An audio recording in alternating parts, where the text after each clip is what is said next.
एक प्रश्न होता, गुढीपाडवा हा शंभूराजांच्या हत्येमुळे साजरा केला जातो का? छान प्रश्न आहे.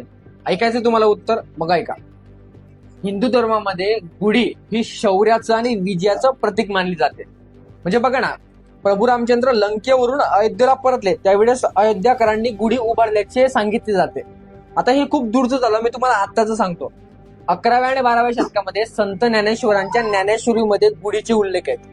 तुकोबारायांच्या अभंगांमध्ये गुढीचे उल्लेख आहेत. आणि याच महाराष्ट्रात देवगिरींच्या यादवांचं साम्राज्य होतं. यांच्या राज्यामध्ये सुद्धा गुढी उभारल्याचे स्पष्ट उल्लेख आढळतात. अजून एक सांगतो, महानुभू पंथामध्ये लीळा चरित्र नावाचा ग्रंथ, या ग्रंथामध्ये सुद्धा गुढीचे उल्लेख आहेत. आणि हे सर्व उल्लेख किंवा पुरावे जर आपण बघितले तर आपल्या लक्षात येतं की हे सर्व शंभूराजांच्या जन्माच्या आधीचे आहेत. मग तुम्ही कसं काय म्हणू शकता की शंभूराजांची हत्या झाली आणि गुढी उभारण्याला सुरुवात झाली?